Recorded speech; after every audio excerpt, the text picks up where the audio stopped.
Rodney Haring, so great to see you here today. My pleasure. Good to see you too. Can you tell me your team name and a little bit about your team today?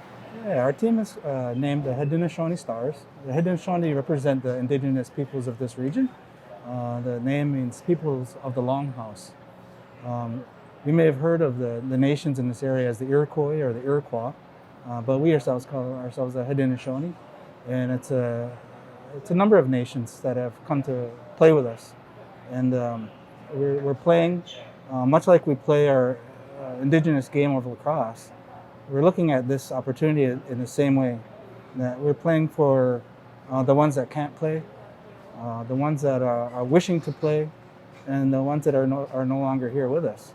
And cancer plays a little part into that.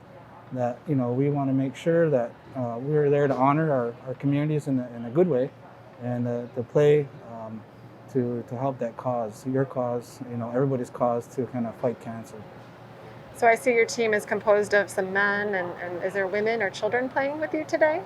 Our original team had both men and women. However, when it changed, our composition changed a little. So due to travel restrictions, some of our players were coming from Canada and from other regions in New York State. And due to some of the restrictions, they weren't able to make it. So, but we're still here. We're glad to be here, and it's going to be a good time. We're glad you're here. Tell me a little bit, Rodney, about what you do at Roswell Park. First, I'll just say today I'm here as a community member first. I'm here to play and represent our communities and to bring awareness about different things of cancer health disparities and some of the co-occurring conditions that happen with cancer.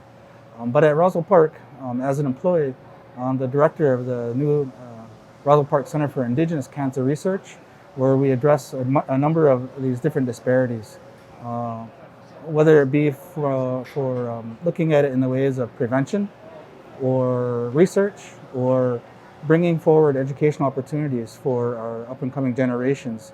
Those are all the things that our team kind of works at every day. So research is part of that, but it's also bringing up our youth, bringing opportunities for our communities, and really honing in on some of our research in a way that can be meaningful for Indigenous nations across the world.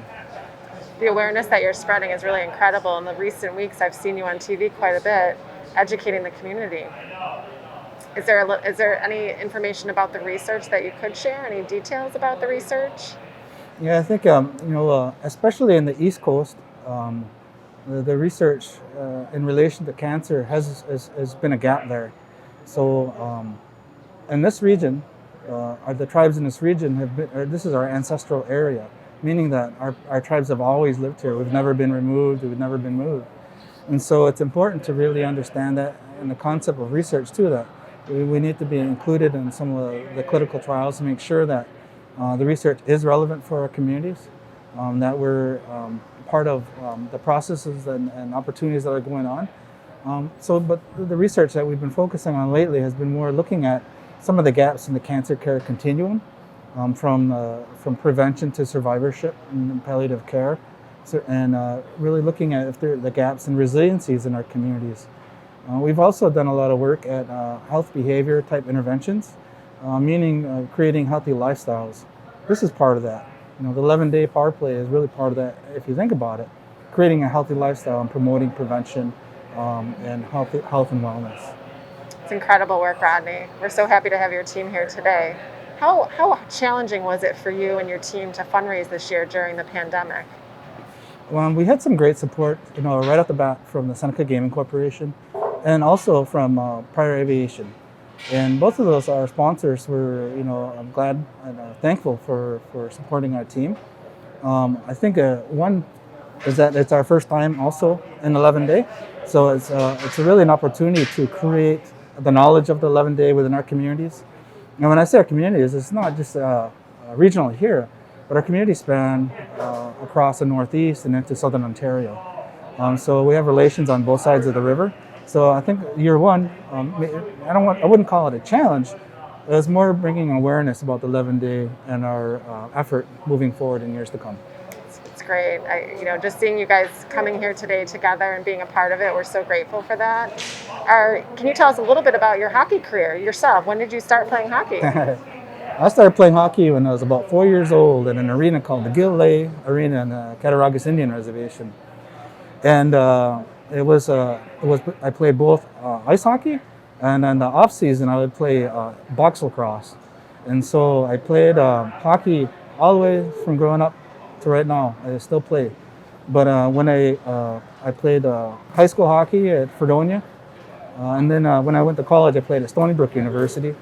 And actually, when Jamestown had the semi-pro or pro league, they had open tryouts, and I was older than everyone there, but it was an open tryout for I think they were called the Vikings, the Jamestown Vikings, and I went to the tryouts just because I felt like I could. Yeah. And it was a good experience. I didn't make it to the second day though. I was a little injured from the first day, but it was fun. And so hockey has always been a part of that, and lacrosse is, in some fashion, is like hockey too. That they're kind of related to each other. Some of the indigenous sports that have happened, like hockey, some say that hockey was actually originated from some of the indigenous sports of lacrosse or a similar shinny type game. So it's really in our people, a ball stick type game is part of kind of our culture. And my lacrosse career has been parallel to the hockey, where I played in a Canadian American semi-pro leagues, and I played on the international stage on a practice squad for the Iroquois Nationals at one point in my life. So athletics has always been part of that. Happy to be part of this opportunity here, and really proud in what you've accomplished and the 11-day power play has accomplished in this past few years. Well, thank you, Rodney, for being a part of it. We can't wait to see your team hit the streets. Thank you.